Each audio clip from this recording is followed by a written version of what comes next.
Banyak pejabat yang tidak peduli rakyat, politisi yang korupsi, aparat yang tidak amanah dan peduli manfaat jabatan.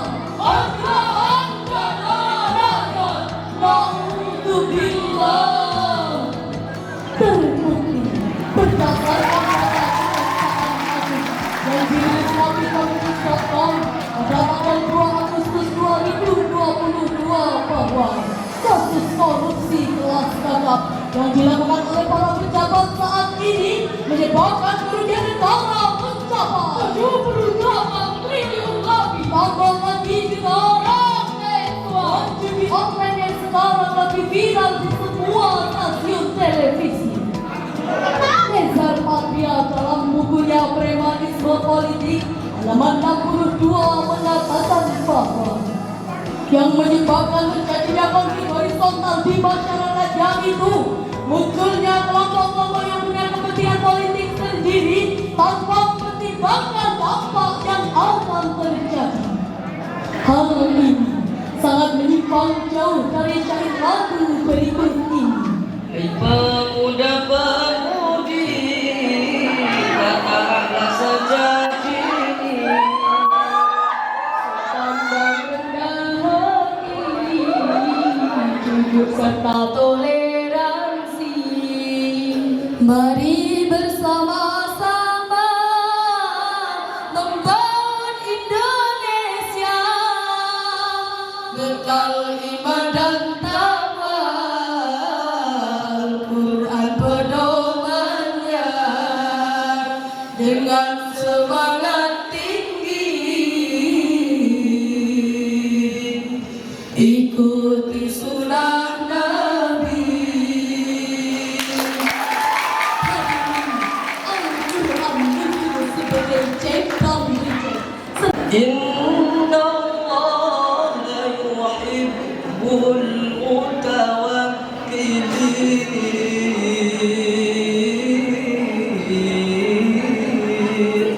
Yang beriman, janganlah kamu mengkhianati Allah dan Rasulullah. Bagaimana kita berperan dalam politik dan hidup di masyarakat?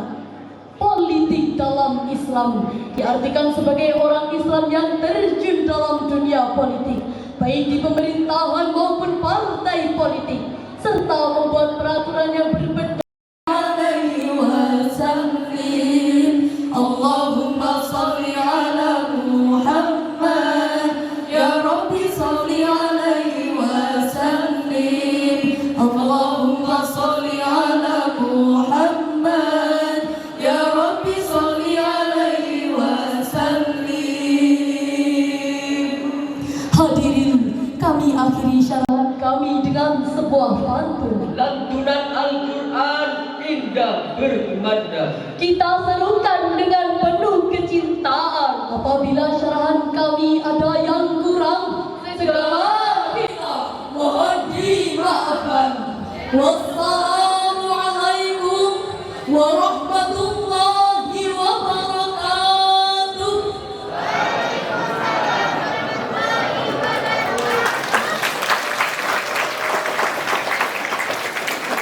Disampaikan terima kasih.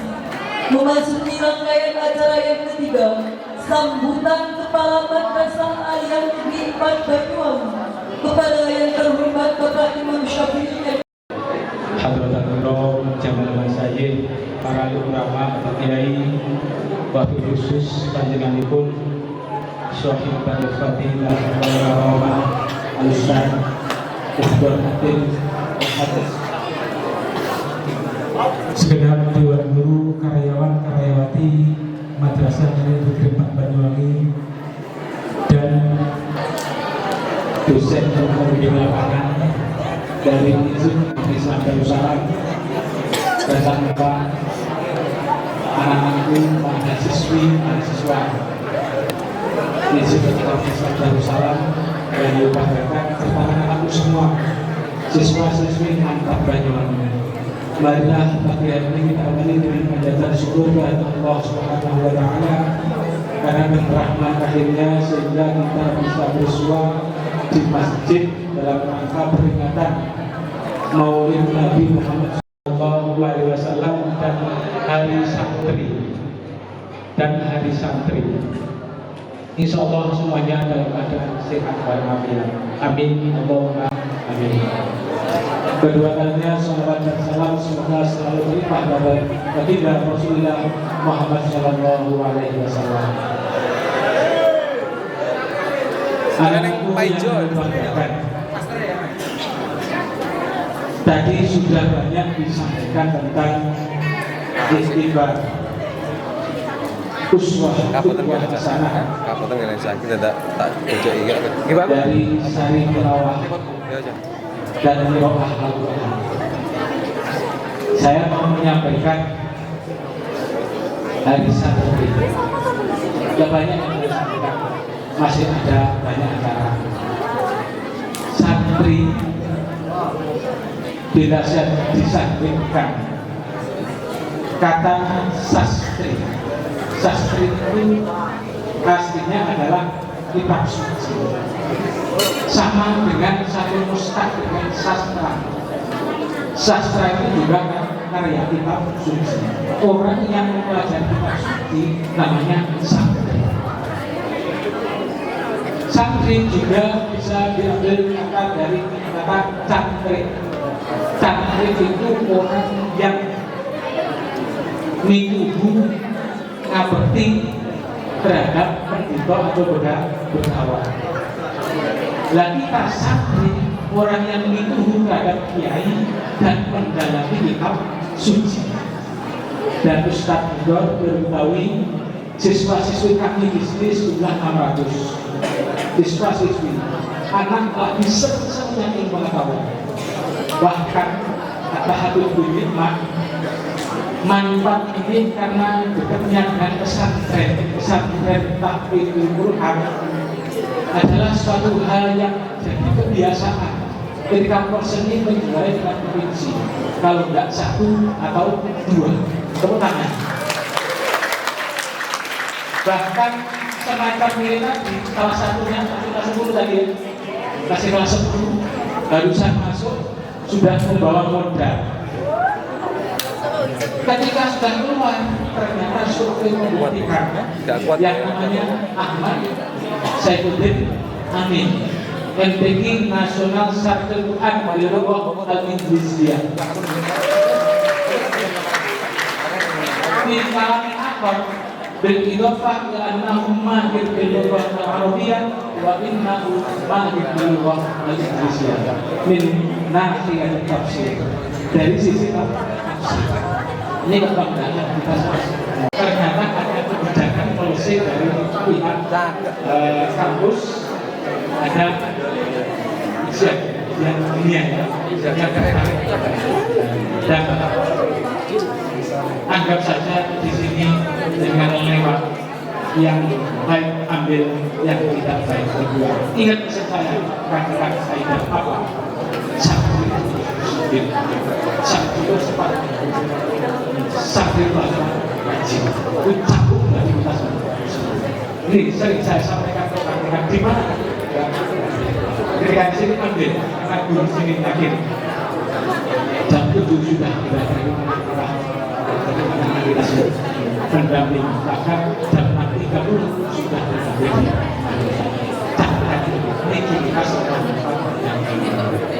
Dan selama bergaul dengan di sini dan pihak madrasah ada kesalahan, mohon maaf. Please send my your director. Kulkias al-Islam bila mudir berjalan ini sampaikan salam kita kepada pihak mohon maaf dan saja terutama Bapak Hussein kurang lebihnya mohon maaf. Billahi taufiq wal hidayah. Ihdinas siratal mustaqim. Assalamualaikum warahmatullahi wabarakatuh.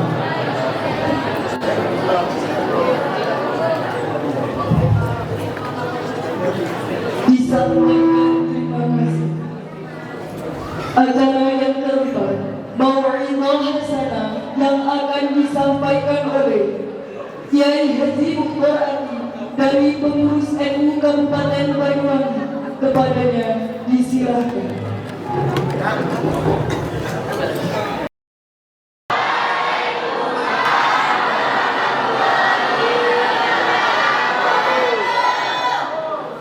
Dalamnya kompak sampai kayak kompak namanya. Alhamdulillah wa syukrulillah wassalatu wassalamu Allah yang semuanya ini adalah calon-calon pemimpin bangsa dan negara. Ada pepatah subhanal yaum rijalullah, pemuda masa kini rijalullah adalah pemimpin masa yang akan datang.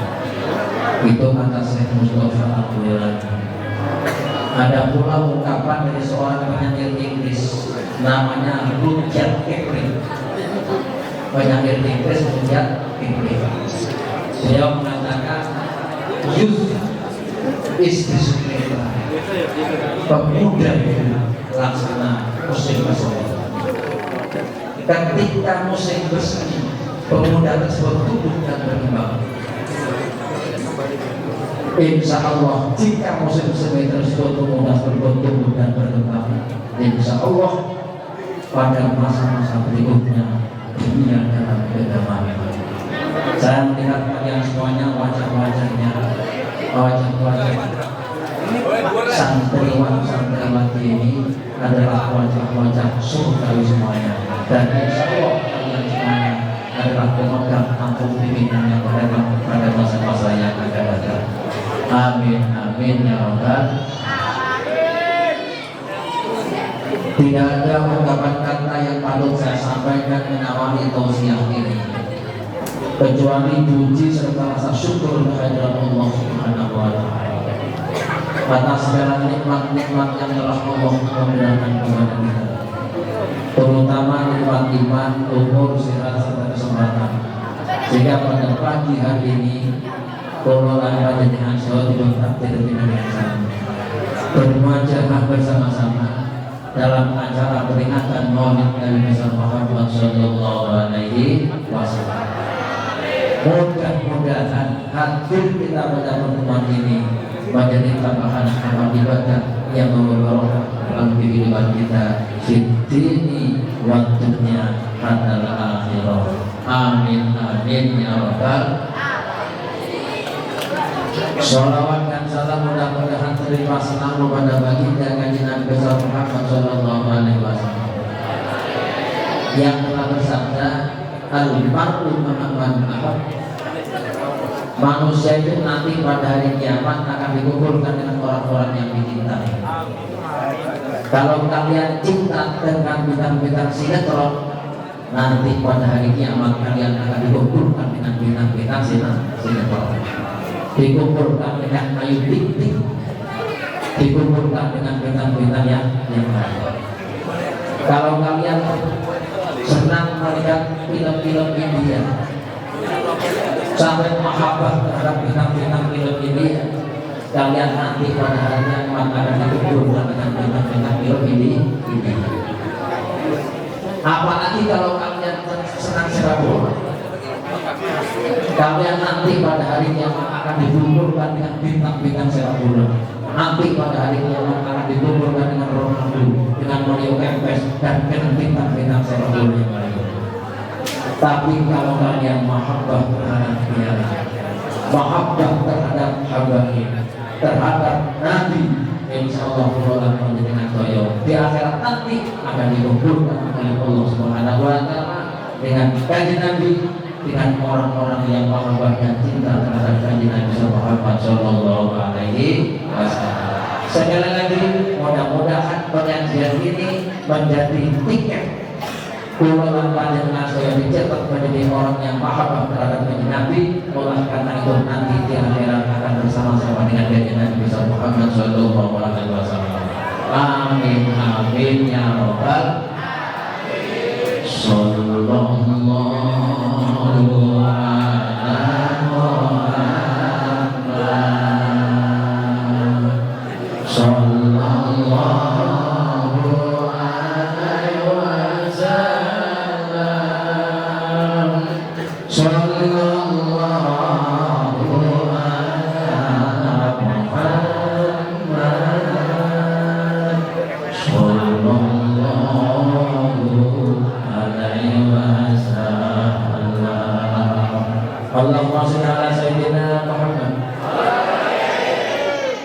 Ada 3 hal yang akan saya sampaikan dalam pertemuan ini.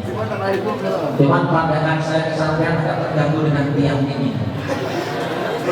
Bangunan ini sinole main. Tapi potong aja ini. Kalau ini 7 meter panasnya kita ini berani. Kalau ini karena potongnya bangunan ini yang main yang makhluk sepuluh. Ada 3 hal yang akan saya sampaikan kepada panjenengan. Pertama, pengertian maulid Nabi. Pengertian maulid Nabi. Ini yang saya sampaikan. Yang kedua yang akan saya sampaikan kepada kalian, dasar peringatan maulid Nabi. Kenapa ini mesti saya jelaskan? Karena di dunia YouTube banyak kelompok-kelompok yang mendiskreditkan maulid Nabi, membid'ah-bid'ahkan peringatan maulid Nabi. Mereka mengatakan kalau maulid Nabi itu baik, sahabat-sahabat mesti melaksanakan. Kalau maulid Nabi melakukan perbuatan yang mulia, tabi'in akan melakukan. Ini nyatanya sahabat tidak melaksanakan, tabi'in juga tidak pernah melaksanakan. Apalagi tabi'in. Kok sampai yang Madrasah Aliyah Iman ini menyelenggarakan peringatan maulid Nabi, umpamanya sampai dibid'ah, umpamanya sampai dilecehkan karena peringatan maulid Nabi, sampai terima bukan? Sampai terima apa tidak? Kalau sampai tidak terima, dalilnya apa? Ada yang dapat? Kalau sampai tidak terima, dalilnya apa? Sekarang pengertian maulid Nabi. Kata-kata maulid, anak-anak sekalian, berasal dari kata-kata walada. Artinya apa? Walada itu artinya apa? Makanya ada kalimat kullu mauludin yuladu ala fitrah. Ibunya disebut walidah. Jadi ibu yang melahirkan disebut wanita. Makanya ada ayat wal walidatu yurdina auladahunna haulaini kamilaini liman arada ayati marodon untuklah. Sampai bukan nanti dalam Tuhfatul Tafasir. Saya di rumah apa? Siswa-siswi mantan itu. Masuk ke Quran tafsir-tafsirnya itu tidak manfaat Banyuwangi, tidak mungkin mampu seorang ini. Kalau di pondok pesantren tafsir paling tafsir Jalalain, lebih tinggi lagi tafsir Tanbihul Mikbas yang ditulis oleh sahabat Abdullah bin Abbas. Ini tidak tafsir yang dipakai penafsir ayat-ayat adalah tafsir kontemporer, soal tafsir maklum mat banyak benar. Lama sedang Sayyidina Muhammad luar biasa sampai. Kemudian ibunya disebut walidah, bapaknya disebut walid, anak yang lahir disebut maulud, sedangkan hari kelahirannya adalah disebut maulud. Maka dengan kalimat peringatan maulid Nabi, maksudnya memperingati hari kelahiran makhluk yang paling mulia di muka bumi ini, yakni baginda Kanjeng Nabi Muhammad sallallahu alaihi wasallam. Allahumma shalli ala sayyidina Muhammad. Orang yang tidak punya jasa saja kadang-kadang diperingati hari kelahirannya, padahal biasa-biasa saja. Apalagi orang yang punya jasa kadang-kadang dihormati dan dimuliakan hari kelahirannya karena punya jasa. Sedangkan baginda Kanjeng Nabi besar Muhammad sallallahu alaihi wasallam bukan hanya punya jasa, akan tetapi kelahiran Kanjeng Nabi besar Muhammad sallallahu alaihi wasallam yang dilukiskan di dalam surah Al-Anbiya 107 rahmatan lil alamin. Oleh karena itu memperingati, memuliakan hari kelahiran makhluk yang paling mulia di muka bumi ini adalah perbuatan yang terpuji dan perbuatan yang mulia. Mudah-mudahan barokah pengajian ini, seluruh yang hadir ini tapi diakoni menjadi umatnya baginda kanjeng Nabi Muhammad sallallahu alaihi wasallam. Sallallahu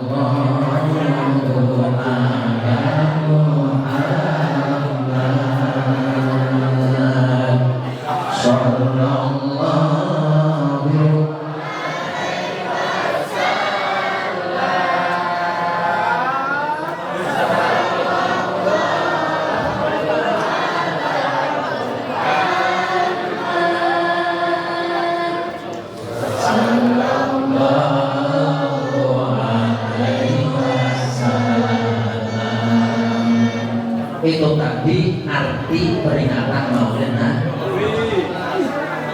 Sekarang dasar peringatan Maulid Nabi. Sekarang ini adik-adik sekalian yang berbahagia, anak-anak sekalian yang berbahagia, banyak kelompok-kelompok yang mendiskreditkan orang-orang yang menyelenggarakan peringatan Maulid Nabi. Jangan ya, anak mengulutan itu pokoknya dasar. Terus kemudian madrasah Man Ampat Banyuwangi ketika Maulid Nabi terus kemudian bikin telur hias yang seperti ini, apa ada dasarnya? Kalau tidak ada dasarnya, kenapa pakai telur hias? Kira-kira tahu siapa pakai dasarnya? Soalnya amaliyah Maulid Nabi dengan arak-arakan pakai telur hias yang seperti ini menjadi bulan-bulanan temuan orang-orang yang mendiskreditkan peringatan Maulid Nabi. Oleh karena itu, sebagai siswa-siswi harus menjadi tolong kaum Ahlus Sunnah wal Jamaah untuk membentengi, untuk menjawab kalau ada kelompok-kelompok yang barangkali kelompok tersebut membid'ahkan orang yang menyelenggarakan peringatan Maulid Nabi. Caranya bagaimana? Caranya kita harus mengerti dasar hukum serta dalil-dalil peringatan Maulid Nabi. Sekarang dasar yang pertama, ada orang bilang begini, andai kata peringatan Maulid Nabi itu perbuatan yang baik, pasti sahabat-sahabat melaksanakan. Nyatanya sahabat-sahabat itu tidak melaksanakan. Peringatan Maulid Nabi itu baru dilaksanakan secara besar-besaran. Yang menyelenggarakan adalah Syekh Mudhafar, yang beliau merupakan cucu murid Syekh Abdul Qadir Al-Jilani, yang beliau termasuk murid daripada Al-Budat Islamnya Imam Ghazali. Biar Pak Syekh Mudhafar bahkan mau peringatan Maulid Nabi 10 ribu saking di sini, 5 ribu saking di sini, 10 ribu kambing di sini. Kemudian bikin mangkok 30 ribu mangkok sok dibikin oleh Syekh Mudhafar. Bahkan piring-piring nasinya 100 ribu piring zamannya sudah. Baru ketika itu semangat umat Islam sangat luar biasa. Kemudian Syekh Mudhafar itu punya adik ipar namanya Salahuddin. Beliau yang murid Syekh Abdul Qadir Al-Jilani yang memimpin perang salib, yang kemudian dapat memenangkan perang salib yang ke-8, kemudian membuat Islam jaya seperti mana sekarang. Allahumma sholli ala sayyidina Muhammad.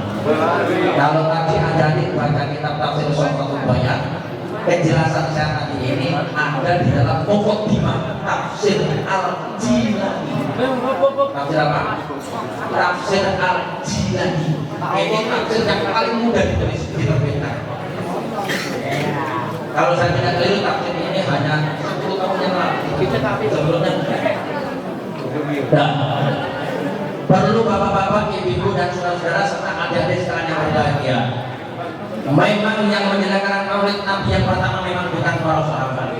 Yang menyelenggarakan Maulid Nabi yang pertama memang bukan tabi'in, bukan tabi'in, apalagi ulama-ulama itu bukan. Tapi yang menyelenggarakan peringatan Maulid Nabi, kata Syekh Muhammad Alwi Al-Maliki, adalah baginda kanjeng Nabi Muhammad sallallahu alaihi wasallam sendiri. Dasarnya apa? Dasarnya hadis sahih yang diriwayatkan oleh Imam Bukhari. Catat ini.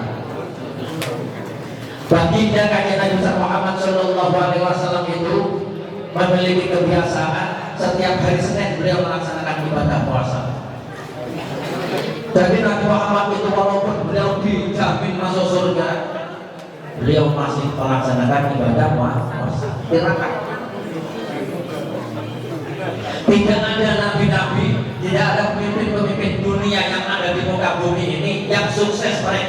yang mereka berhasil tanpa tirakat. Tidak ada, semuanya tirakat. Nabi Yusuf diangkat menjadi seorang rasul, umurnya 17 tahun. Setelah 7 tahun Nabi Yusuf alaihissalam tirakat di dalam penjara, di dalam kamar tanpa ventilasi udara. Tirakat baru diangkat menjadi seorang rasul. Nabi Muhammad SAW baru memperoleh kitab suci Al-Quranul Karim setelah tirakat di dalam gua di ruang 40 hari. Makanya angka 40 itu angka terbaik. Bahkan Nabi Musa alaihissalam baru memperoleh kitab suci Taurat setelah berkhulwat 30 hari, disuruh menambah 10 hari, sehingga fatan Nabi Rabbihi arba'ina laila, baru setelah 40 hari 40 malam Nabi Musa Allah turunkan kepadanya kitab suci Taurat. Sukses. Makanya kalau adik-adik aliyah kepengen sukses, kepengen berhasil, kepengen jadi juara tanpa tirakat, nonsense. Tapi kalau kami yang tirakat, gurunya tirakat, jangankan kejuaraan di Jawa Timur, insya Allah kejuaraan tingkat nasional akan digodol oleh mantan Banyuwangi. Syaratnya adalah tirakat. Nabi Nuh alaihissalam diangkat menjadi seorang rasul, umurnya 250 tahun. Sedangkan Nabi Yahya alaihissalam diangkat menjadi seorang rasul, umurnya 3 tahun. Kenapa? Tirakat. Kelawan Allah yang Maha Suci,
kepingin sebagaimana yang terdapat dalam judul tema Maulid Nabi ini, menanamkan keberadaan Nabi Muhammad SAW. Salah satu di antara kunci suksesnya tirakat. Sampai nggak tirakat, nggak mungkin berhasil. Gus Dur itu mampu berbicara 14 bahasa, karena ketika dalam pada waktu beliau dalam kandungan Kiai Wahid Hasyim, begitu istrinya hamil berpuasa. Dari tanpa yang namanya gerak Allah Subhanahu wa Ta'ala. Paham? Paham? Ini penting saya sampaikan kepada panjenengan. Padahal Kanjeng Nabi Muhammad bukan hanya sekedar fadl, Kanjeng Nabi Muhammad bukan hanya sekedar nikmat. Kanjeng Nabi Muhammad adalah rahmat Allah. Ini dijelaskan dalam surat Al-Anbiya ayat 107. Wa ma arsalnaka illa rahmatan lil alamin.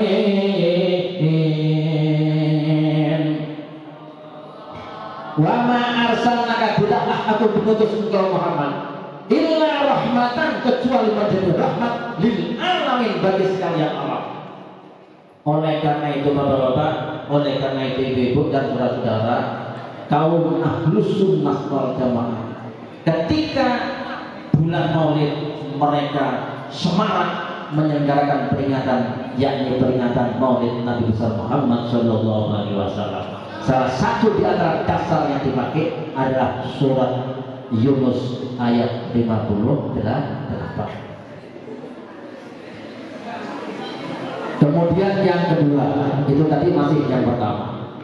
Yang kedua, salah satu di antara tanda orang menyelenggarakan peringatan Maulid Nabi ini adalah mahabbah terhadap kanjeng Nabi besar Muhammad Shallallahu Alaihi Wasallam.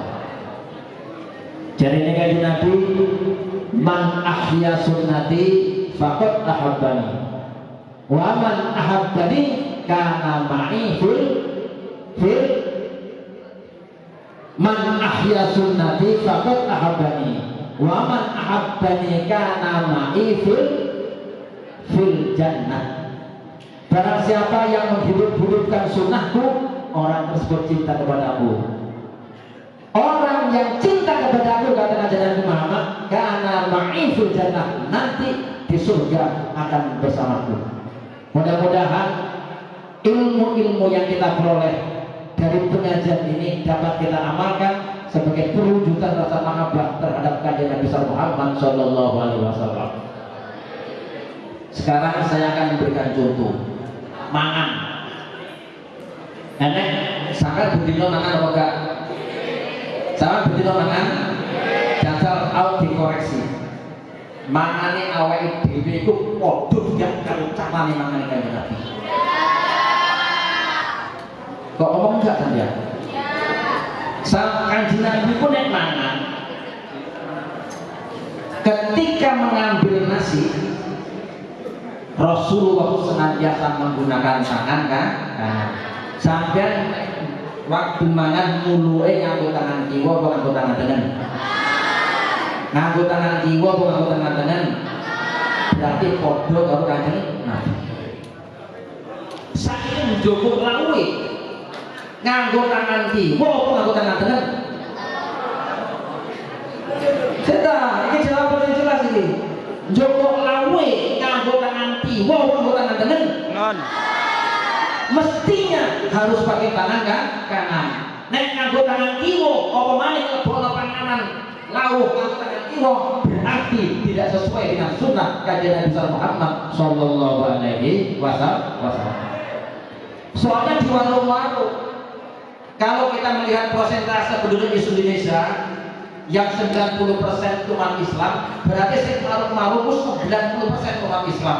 Itu kebanyakan nek mangan nganggo tangan tengen, nek njupuk lawuhe nganggo tangan kiwa, nemplok lawuhe nganggo tangan kiwa. Padahal Rasulullah tidak pernah memasukkan makanan maupun lauk dengan tangan kiri. Oleh karena itu setelah pengajian ini saya harapkan ketika makan kemudian memasukkan lauk pauk senantiasa juga pakai tangan kanan. Untuk apa? Mengikuti apa yang dilakukan oleh kanjeng Nabi Muhammad Shallallahu Alaihi Wasallam. Mari ngomong ini. Kita yang LPE gak apa-apa. Nek wedan itu panas. Biasanya wedan itu disok nang lepet dhisik. Ya enggak? Ya enggak? Ketika airnya masih panas, tangan kanan itu nyekel gelas. Gelasnya cekel ini. Tangan kiwa itu nyekel lepet sing isine teh mah. Krono tangan tengah tinggi senjata gelas, terpaksa dia minum pakai tangan kiri. Orang yang senantiasa minum pakai tangan kiri seperti ini bukan akhlak dan tingkah laku baginda kanjeng Nabi Muhammad Shallallahu Alaihi Wasallam. Allahumma sholli ala sayyidina Muhammad. Sampai yang sekolah mengaku tidak ada yang berjalan. Rasulullah tidak pernah melakukan langkah kebaikan kaki kiri yang didahulukan, tidak pernah. Makanya gerak jalan menurut Islam itu kanan dulu, tapi dirubah oleh orang-orang Yahudi. Coba siapa maju jalan apa? Itu Yahudi. Gak enak, aman. kanan gak ada. Ayo kita mulai melangkahkan seperti agar supaya berkarakteristik mengikuti kanjeng Nabi, semuanya mendahulukan anggota tubuh yang sebelah kanan. Kira-kira apa enggak? Maju jalan apa? Itu Yahudi. Dirubah. Kenapa? Karena siklus kehidupan itu dari kanan ke kiri. Makanya orang tawaf itu dari kanan ke kiri. Baling-baling helikopter baru bisa naik ke atas kalau baling-baling itu berputar dari kanan ke kiri. Dibalik jatuh. Sampai tahu pohon kacang, rolek berkacang. Zikirnya pohon kacang itu dari kanan ke kiri. Bukan begini. Sebab metro kanan ke kiri itu kan. Makanya tulisan Arab, huruf-huruf Arab dan huruf Al-Quran bukan dari kiri ke kanan, dari kanan ke kiri. Oleh karena itu dengan penjelasan ini yang tadinya sedikit ketawa ketika berjalan kiri dulu harus dirubah. Ternyata Al-Quran dan Islam adalah kanan dulu. Karakteristik yang dibangun oleh kanjeng Nabi, kepribadian yang dibangun oleh kanjeng Nabi Muhammad SAW senantiasa menggunakan dan mendahulukan anggota tubuh yang sebelah kanan. Baca Bulughul Maram bab At-Tayammum, senantiasa Rasulullah mendahulukan anggota tubuh yang sebelah kanan, kecuali ketika keluar dari masjid. Ini penting karena sampai setiap hari keluar masuk ke dalam masjid. Ketika soal ini ya, omong kosong kalau kita menyelenggarakan Maulid Nabi, kemudian mengatakan mahabbah terhadap kanjeng Nabi, tapi kita tidak mengikuti apa yang dilakukan oleh kanjeng Nabi, omong kosong. Sebab apa? Sebab innal muhibba liman yuhibbul muti. Ini kata Imam Syafi'i, bukan Bapak Imam Syafi'i kepala Man 4 Banyuwangi, tapi Imam Syafi'i radhiyallahu anhu salah satu di antara tokoh Imam Madhab itu mengatakan innal muhibba liman yuhibbu muti. Orang yang mencinta terhadap yang dicintai senantiasa taat kami. Menggunakan masjid yang didahulukan adalah kaki kanan. Sembari berdoa, Allahumma sholli ala sayyidina Muhammadin, Allahumma firli dhunubi waftahli abwaba rahmati. Kaki kanan tidak didahulukan. Ben oleh ganjaran i'tikaf langsung membaca nawaitul i'tikafa fi hadzal masjid sunnatan lillahi ta'ala. Jangan khusus duduk sebelum sholat 2 rakaat. Soalnya mlebu nang masjid gak podo kalau mlebu nang mall. Allahumma sholli ala sayyidina Muhammad. Setelah selesai acara-acara di masjid, pulangnya ini caranya. Kanjeng Nabi Muhammad tidak pernah mengenakan sandal kaki kiri terlebih dahulu. Tapi keluar di masjid harus kaki kiri terlebih dahulu. Soalnya masjid lebih mulia daripada luar masjid. Oleh karena itu, Rais Akbar Jamiyah Nahdlatul Ulama dengan santri-santrinya memberikan contoh ini. Allahumma sholli ala sayyidina Muhammadin, Allahumma firli dhunubi waftahli abwaba fadli. Kaki kiri didahulukan. Tapi didelek nang dukure sandal. Baru kaki kanan diajukan dilebokno nang sandalnya. Karena Rasulullah tidak pernah mengenakan sandal dengan kaki kiri terlebih dahulu. Jadi mudune kan kiri. Tapi gak dilebokno nang sandal baru. Begitu dalam kanjeng Nabi Muhammad sallallahu alaihi wasallam. Nah, meniru dari yang kecil-kecil yang seperti ini nanti akan berkembang ke yang besar. Salah satu di antaranya Rasulullah sallallahu alaihi wasallam sangat cinta terhadap ilmu pengetahuan. Allahumma sholli ala sayyidina Muhammad. Berikutnya adalah mahabbah terhadap kanjeng Nabi. Perlu bapak-bapak, ibu-ibu dan saudara-saudara cinta terhadap kanjeng Nabi, mahabbah terhadap kanjeng Nabi termasuk rukun iman. Saya ulangi lagi, mahabbah dan cinta terhadap kanjeng Nabi termasuk rukun iman. Apa ada dasarnya, Pak? Ada dasarnya di dalam Sahih Bukhari. Rasulullah Shallallahu Alaihi Wasallam bersabda, la yu'minu ahadukum hatta akuna ahabba ilaihi min walidihi wa waladihi wan nasi ajma'in. Allah itu kalau masuk fi'il mudhari artinya selamanya, hal dan mustaqbal. La yu'minu ahadukum, selamanya iman kalian tidak sempurna hatta akuna ahabba ilaihi, sehingga cinta kalian kepada kanjeng Nabi Muhammad sallallahu alaihi wasallam melebihi cintanya min walidihi, terhadap kedua orang tua, wa waladihi, terhadap anak-anak, wan nasi ajmain, dan terhadap semua manusia. Berdasarkan dalil ini, cinta kepada Rasulullah harus berada di atas segala-galanya. Allahumma sholli ala sayyidina Muhammad. Kenapa? Karena cinta semua umat Islam terhadap kanjeng Nabi Muhammad tidak ada apa-apanya dibandingkan dengan cinta kanjeng Nabi Muhammad terhadap kita. Saya ulangi lagi, cintanya seluruh siswa-siswi semua, cintanya orang Islam Genteng, orang Islam Sanggar, orang Islam Sidoarjo, orang Islam Banyuwangi, dikumpulkan dari situ. Bahkan orang Islam yang lain kemudian dibandingkan dengan cintanya kanjeng Nabi Muhammad terhadap orang Islam, cintanya umat Islam terhadap kanjeng Nabi tidak ada apa-apanya dibandingkan dengan cinta kanjeng Nabi Muhammad terhadap umat Islam. Sampai lihat nanti surat At-Taubah ayat 122. Laqad ja'akum rasulun min anfusikum azizun 'alaihi ma anittum azizun 'alaihi ma anittum harisun 'alaikum bil mu'minina raufur rahim.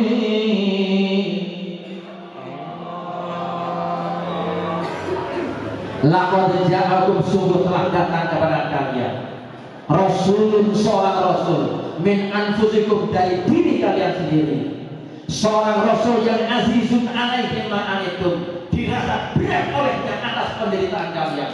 Sedihnya kula panjenengan sedaya, sedihnya kanjeng Nabi, susahnya kita, susahnya kanjeng Nabi. Tapi sedihnya, susahnya kanjeng Nabi belum tentu susahnya kita. Bahkan harisun alaikum, besar harapan kanjeng Nabi atas keselamatan umatnya. Kenapa? Bil mu'minina raufur rahim. Kanjeng Nabi itu disifati oleh Allah Subhanahu wa taala terhadap orang yang beriman kepadanya raufur rahim, penyantun lagi penyayang. Makanya cintanya kanjeng Nabi Muhammad maka aku rasakan dengan cintanya sampai kepada kanjeng Nabi tidak ada apa-apa.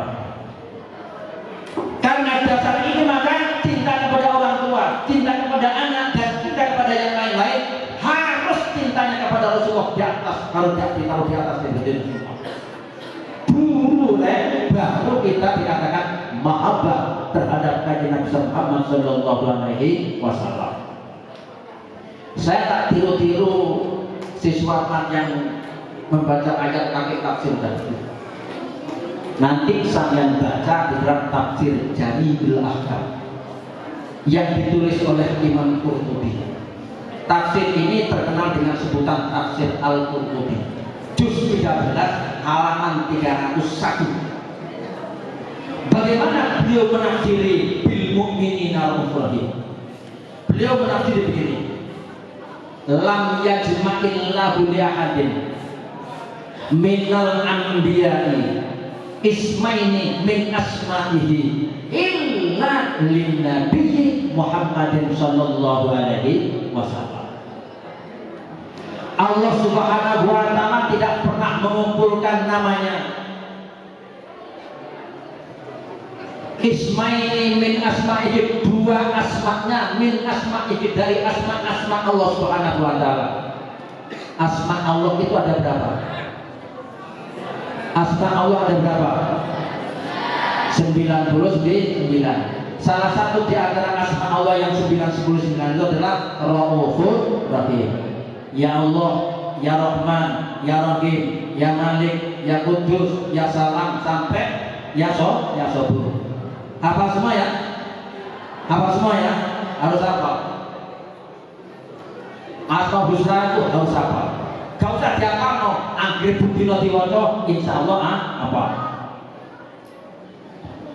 Allah tidak pernah mengumpulkan namanya digabungkan dengan para nabinya yang diambil dari asmanya, dari asmaul husna, kecuali hanya disematkan kepada kanjeng Nabi Muhammad sallallahu alaihi wasallam. Makanya fa'inahu qala bil mu'minina raufur rahim, ketika Allah memberikan sifat yang disematkan kepada kanjeng Nabi Muhammad dengan ayat bil mu'minina raufur rahim, qala Allah Subhanahu wa taala dawuh innallaha bin nasi la raufur rahim.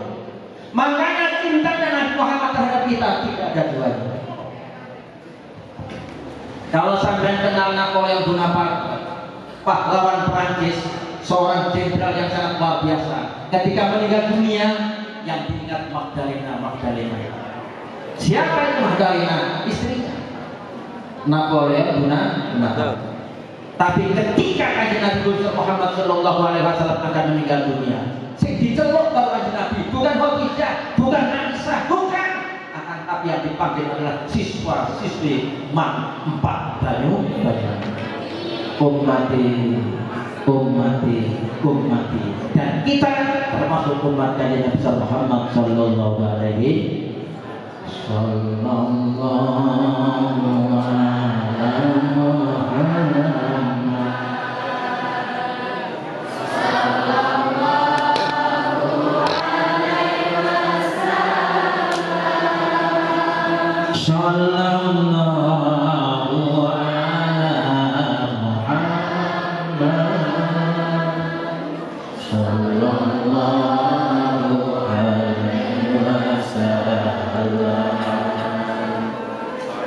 di dalam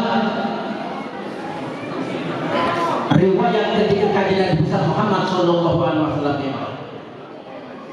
sampean umpamanya iman ini kedatangan gubernur Jawa Timur, kira-kira disambut ya kedatangan gubernur?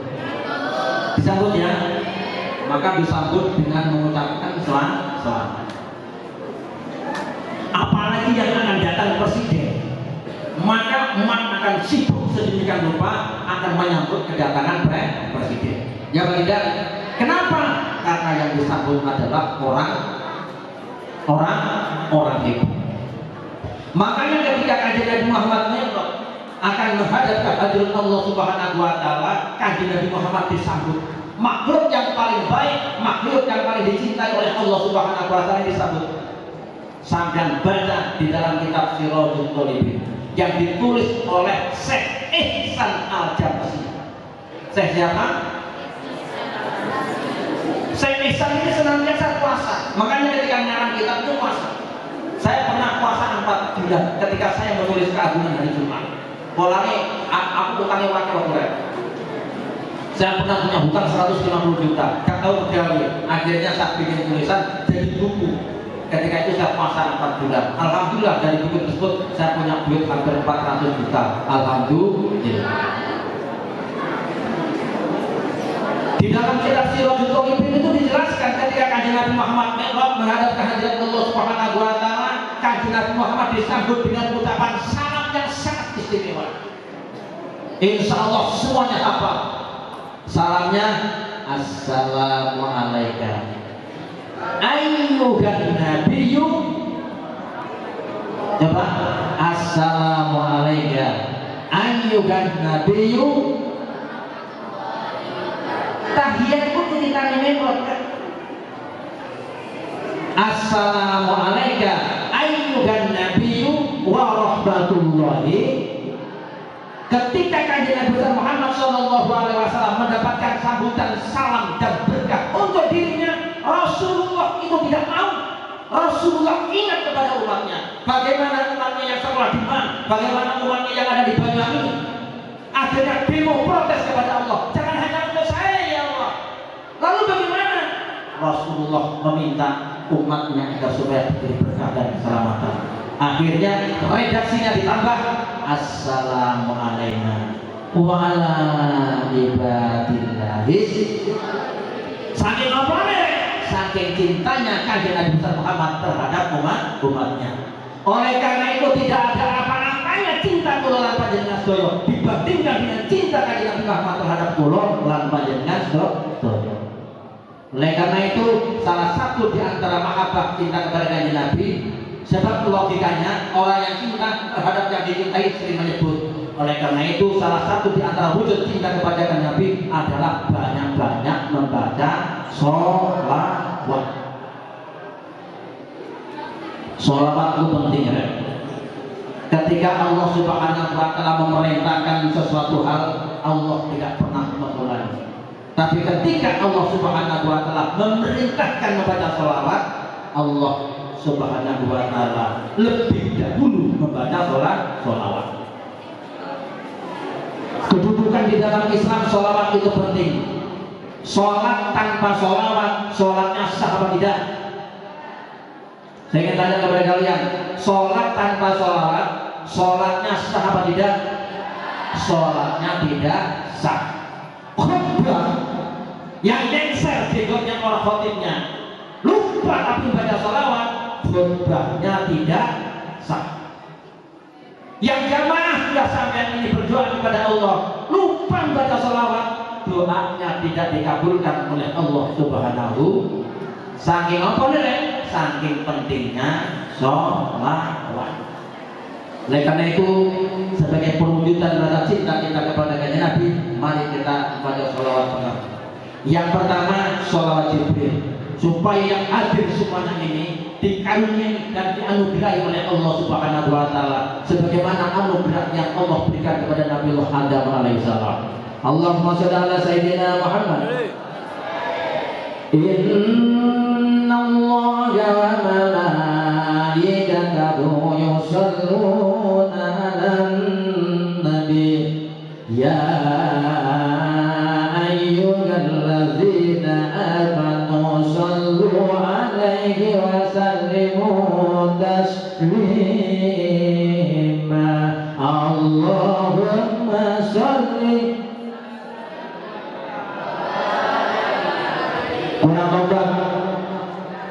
Ya ayyuhallazina amanu sallu 'alaihi wa sallimu taslima.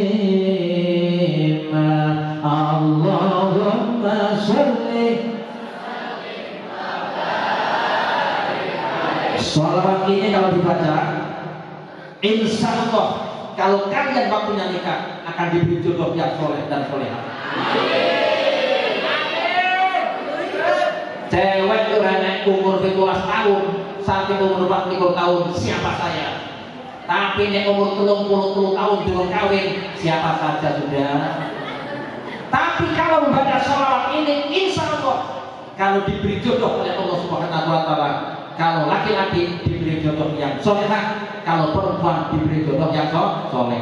Namanya sholawat Jibril. Karena ini dipakai mas kawin oleh Nabi Adam dengan Ibunda Hawa, maka tiap-tiap pernikahan namanya sholawat ini senantiasa dibaca. Mari bersama-sama Allahumma sholli ala sayyidina Muhammad. Semuanya sallallahu ala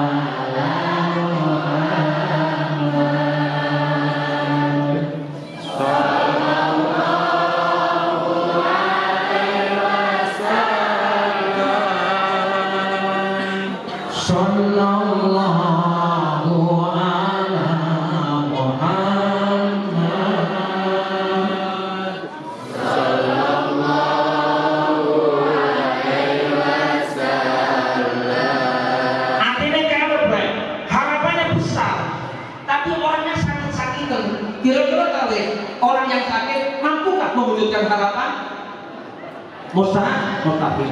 Oleh karena itu agar supaya kita sehat walafiat, mari bersama-sama kita baca sholawat tibil guru supaya siswa-siswi mantap banyoni, pikirannya sehat, badannya sehat, kemudian menjadi juara event-event apapun. Amin. Allahumma sholli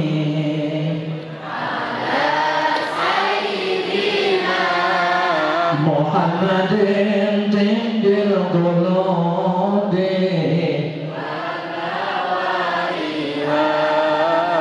wa afiyatin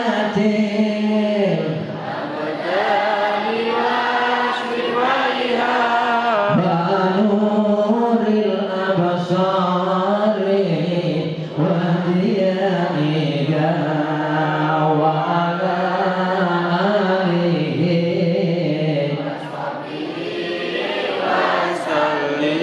Kemuanya besar, awalnya sehat, mungkin ganteng tapi gak duit. Kemuanya cita-citanya, jangan tanya, uangnya gagah, sehat, tampan lagi, cantik lagi, tapi gak duit. Gak duit. Jadi nomor sing repot hingono paran-parannya agar supaya kita seluruh yang ada ini punya duit semuanya. Rizkinya digerojok oleh Allah Subhanahu wa taala. Orang tua yang membiayai sampean mudah-mudahan rizkinya diluaskan oleh Allah Subhanahu wa taala. Mari kita bersama-sama baca sholawat Nabi. Apa? Allahumma sholli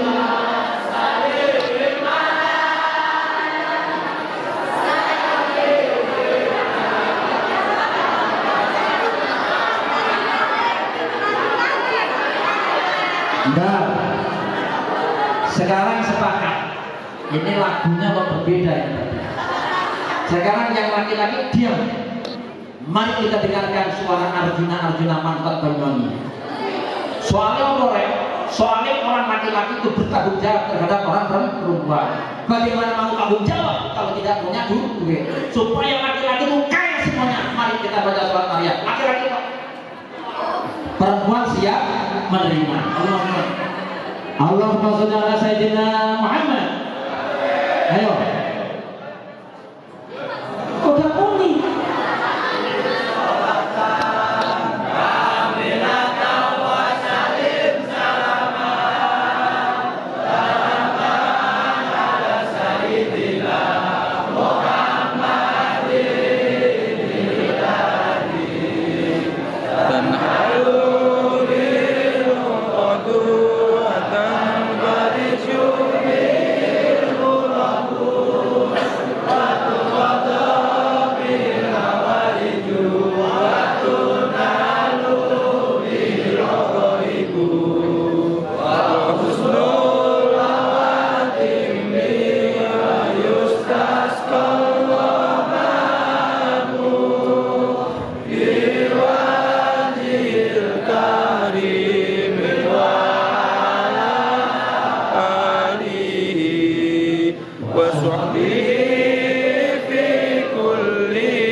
Semuanya boleh, uang ada, tapi tidak ada semangat.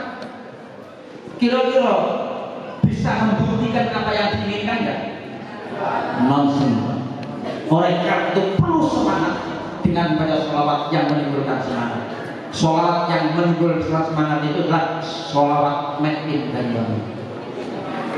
Apa sholawat made in Banyuwangi? Siapa yang bisa menjawab? Apa sholawat made in Banyuwangi?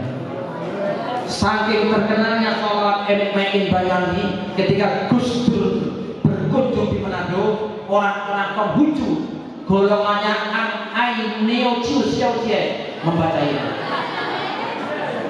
Ada ini dapat.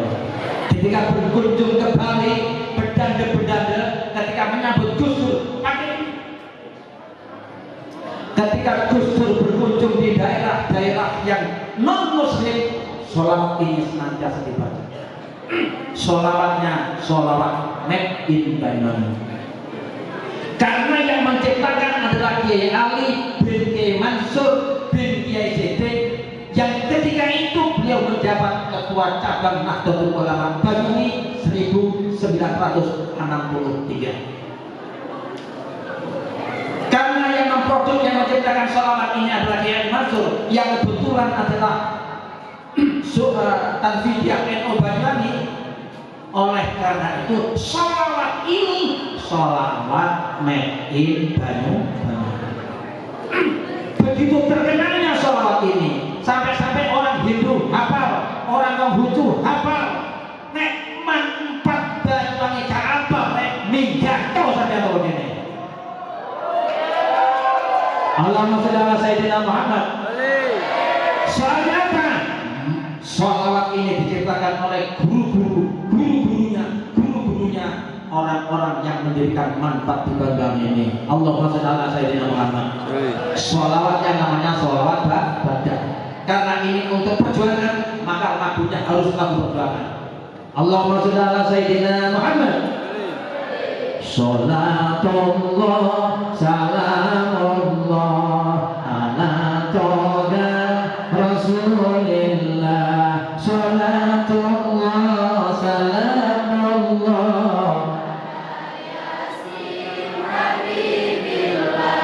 tawassalna wa bil hadi wa kulli mujahid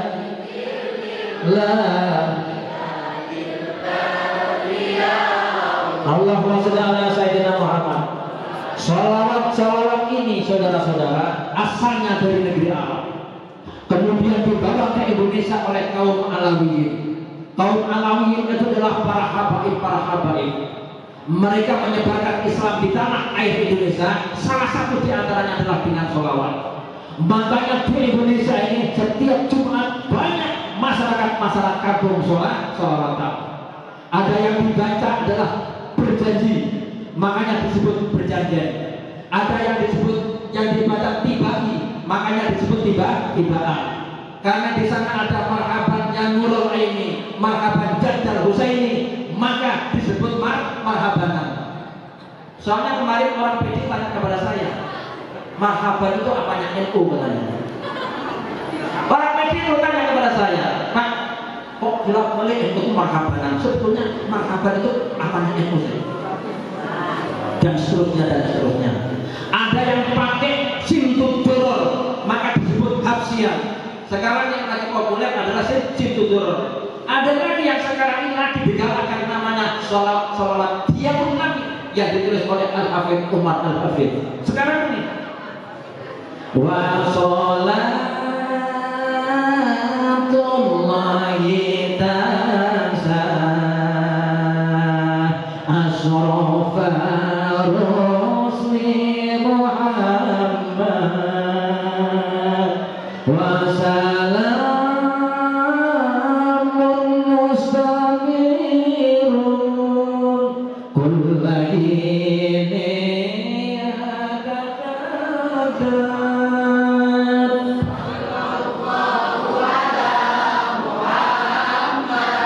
marhaban sallallahu alaihi wasallam sallallahu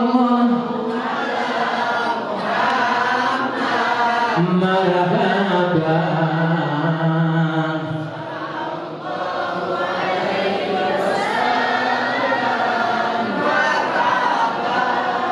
Dari marhabanan agama Islam tersebar di seluruh Indonesia. Dari marhaban maka lahirlah pondok pesantren. Dari pondok pesantren lahirlah para kiai. Dari kiai yang ilmunya disampaikan lahirlah yang namanya santri. Sehingga dalam waktu yang relatif singkat yang dipimpin oleh para wali songo, Islam 99% tersebar di seluruh Indonesia. Praktis Islam yang tadinya Hindu, praktis Indonesia yang tadinya Buddha dapat diislamkan oleh orang-orang Islam pesantren yang namanya wali songo. Kemudian berubah total ketika Belanda masuk di Indonesia. Umat Islam dipecah belah. Makanya Kristen masuk di Indonesia seiring dengan datangnya penjajah. Tidak hanya satu kali Indonesia dijajah, 2 kali. Pertama oleh Belanda 350 tahun, yang kedua dijajah Jepang selama kemudian pada tanggal 17 Agustus Indonesia merdeka. Yang memproklamirkan kemerdekaan Indonesia adalah Bapak Presiden. Perlu adik-adik ketahui, ketika proklamasi kemerdekaan Republik Indonesia diproklamirkan oleh Pak Karno, tidak satu negara pun memberikan ucapan selamat. Dan perlu diketahui, pemberontakan yang dilakukan oleh para kiai, pemberontakan yang dilakukan oleh para ulama ketika merebut kemerdekaan itu 200 kali.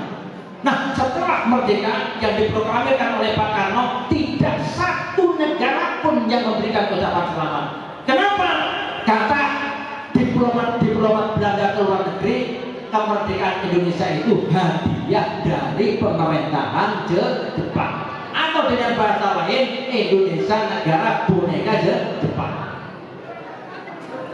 Seiring dengan kekalahan Jepang pada waktu Perang Dunia Kedua, maka wilayah-wilayah kekuasaan yang tadinya dikuasai Jepang diambil alih oleh sekutu.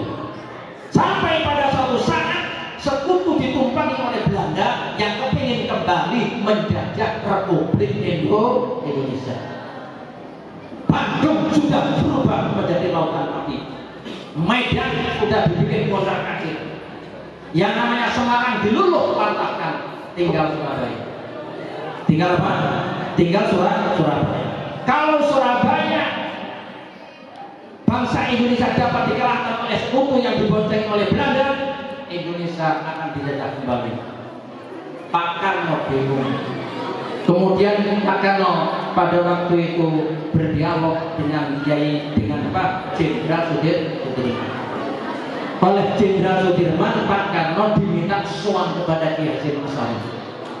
Setelah sowan kepada Ki Hasyim Asy'ari, yang intinya bagaimana hukumnya bangsa Indonesia mempertahankan negaranya ketika melawan penjajah.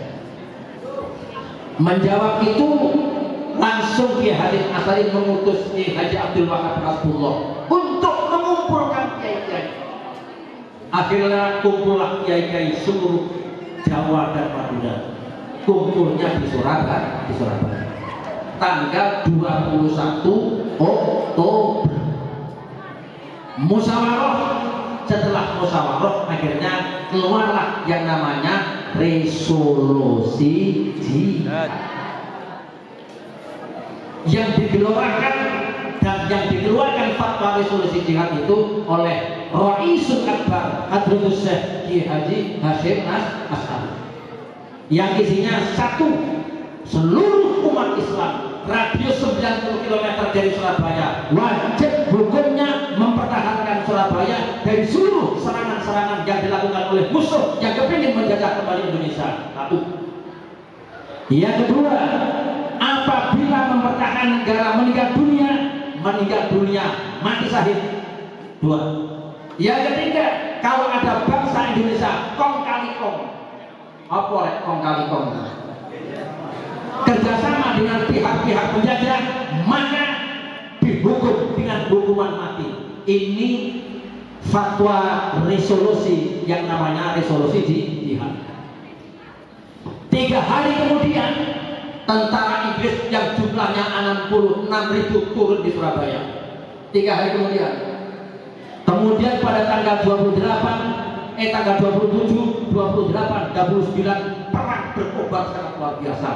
Arek-arek Surabaya, santri-santri yang dipimpin oleh para kiai. Lirboyo dipimpin oleh Kiai Haji Mahrus Ali Lirboyo. Terus kemudian Probolinggo dipimpin oleh Kiai Zaini Mutim. Situbondo dipimpin oleh Kiai As'ad Samsul Arifin. Kemudian Banyuwangi dipimpin oleh Kiai Wahab, dipimpin oleh Kiai Saleh Laten, dipimpin oleh Kiai Harun Abdullah. Suhada 10 November itu santri-santri itu dikubur di pesantren di Kemasan. Di sana ada musola, di situ ada kuburan. Itu kuburannya suhada 10 November. Santri-santri semuanya. Kemudian tanggal 29 tadi berkecamuk. Akhirnya Inggris kewalahan. Setelah Inggris kewalahan, Bill Inggris minta agar supaya ditempel. Akhirnya Presiden Soekarno dengan Bapak Wakil Presiden Muhammad Hatta dipanggil ke Surabaya. Setelah sampai di Surabaya, mengadakan detenter. Apa kan detenter?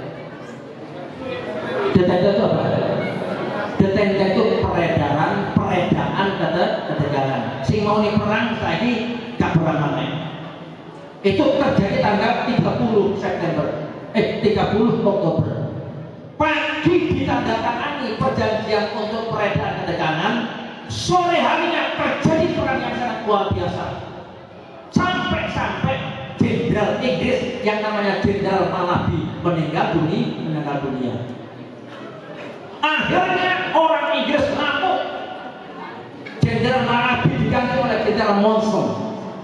Ketika itu ngamuk, kemudian membuat ultimatum ancaman. Kalau tanggal 9 November masyarakat Surabaya tidak menyerahkan orang yang membunuh Jenderal Malabi. Kalau tanggal 9 November masyarakat Surabaya tidak mau menyerahkan senjata-senjata yang dirampas dari pemerintahan Jepang, maka Surabaya akan dibumi hanguskan. Ancaman tentara Inggris terhadap masyarakat Surabaya.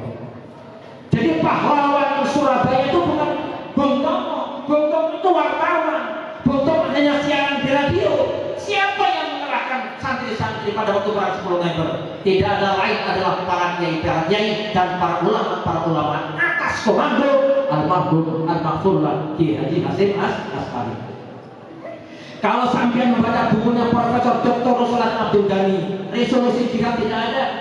Kalau sampai membaca bukunya Bung Tomo, tidak ada yang namanya resolusi jihad. Resolusi jihad yang dikeluarkan oleh Kiai dihapus dari peredaran sejarah. Makanya zamannya Pak Harto tidak ada resolusi jihad. Makanya zamannya Pak SBY tidak ada resolusi jihad. Baru resolusi jihad itu dimunculkan ketika zamannya baca Maulid. Allahumma shalli ala sayyidina Muhammad. Sejarah ini dibongkar kembali. Salah satu di antara yang membongkar itu adalah seorang sejarawan santri yang namanya Agus Sunyoto. Bapak-bapak, ibu-ibu dan saudara-saudara, akhirnya ancaman Inggris mau membumi hanguskan Surabaya diterima oleh yang namanya Ki Abbas Guntur Cirebon. Dia langsung ditugasi oleh Ki Hasyim Asy'ari. Kalau ada kapal, menjatuhkan kapal itu pakai rudal, pakai bom. Tapi Ki Abbas tidak. Ki Abbas ketika menjatuhkan kapal itu pakai ayat kursi. Ayat kursi dibaca 11 kali tanpa nafas.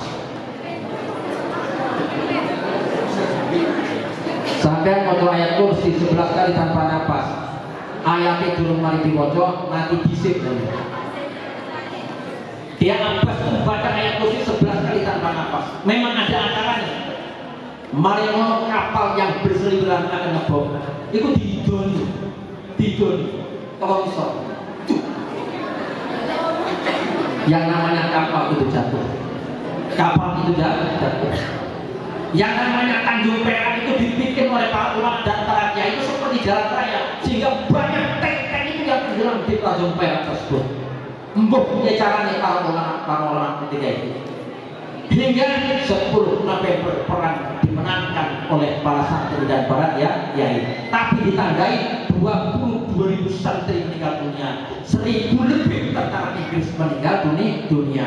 Tapi sejarah mencatat 10 November adalah Hari Pahlawan Nasional, dan itu adalah jasa-jasa para kiai dan jasa-jasa para santri yang pada hari ini kita peringati sekaligus memperingati peringatan Maulid Nabi. Mudah-mudahan peringatan Maulid Nabi yang disempurnakan dengan Hari Santri ini membawa barokah dan manfaat bagi kehidupan kita fid dini wa dunya hadal akhirah. Amin amin ya rabbal. Demikian kurang lebihnya saya mohon maaf. Wallahul muwaffiq ila aqwamit thoriq. Assalamualaikum warahmatullahi wabarakatuh.